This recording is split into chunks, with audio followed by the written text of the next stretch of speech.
une des grandes difficultés, c'est difficulté à valoriser mes prestations.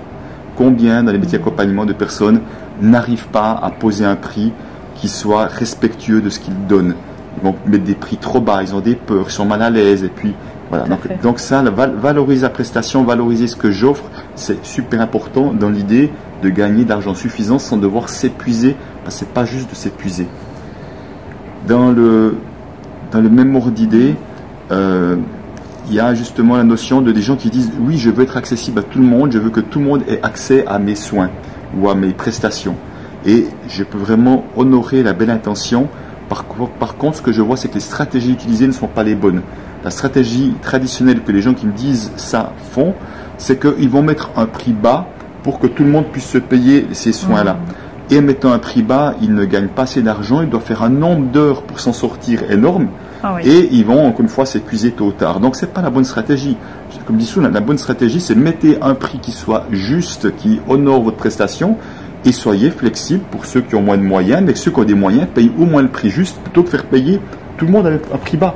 Ça n'a pas de sens en fait. Il y a plein de gens qui seraient prêts à payer plus d'une part, et d'autre part il y a des personnes qui ne viendront pas vers vous parce qu'à ce prix-là, ils pensent que ça ne doit pas avoir beaucoup de valeur. Ça n'a pas beaucoup de valeur. Si je demande si peu de ça. C'est comme tout ce qui est gratuit, hein. Ce qui est gratuit finalement n'a pas de valeur. En tout cas, c'est une perception, ce qui est bien sûr pas forcément la réalité, mais c'est une perception en tout cas d'une partie des personnes. Donc c'est important de le savoir là. Tout à fait. Donc voilà, c'est vraiment, on voit vraiment le lien entre valeur, le prix. Et autre chose que je rencontre également, c'est la difficulté à négocier pour ceux qui doivent aller des fois négocier, si on est coach ou autre, ou pour faire l'intervention en entreprise et autres. Comment est-ce qu'on peut négocier en cherchant le meilleur prix pour l'un et pour l'autre? Mais voilà, pas juste parce que souvent, quand on n'est pas à l'aise, c'est l'autre qui va nous imposer son prix, puis on va dire oui, oui, oui, mais au fond, c'est pas un vrai oui qu'on dit. C'est ça. Donc c'est important de pouvoir comment j'arrive à poser un prix dans lequel je suis bien et que j'arrive effectivement à discuter de ces questions de prix-là, et vraiment avec cette recherche-là et sans se mettre de pression. Tout à fait. Donc ça, c'est aussi un point important pour ces métiers. Et puis ce que je vois, moi, c'est toute une série j'appelle des ombres, c'est-à-dire que il y a beaucoup de personnes qui, au moment de fixer leur prix, ils ont peur de passer pour un voleur. Ils ont peur de passer pour injuste.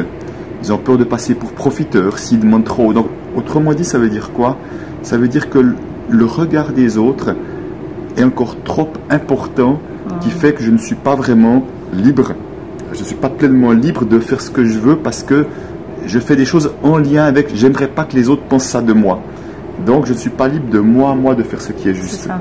Donc là, on sait quelque chose que... jugé, voilà. Et donc, on va vraiment avoir ces jugements-là, parce qu'au moment où je me libère de ces peurs-là, je vais encore une fois avoir plus de facilité à fixer un prix que je trouve juste. De toute façon, je n'empêcherai pas les autres de penser ce qu'ils veulent.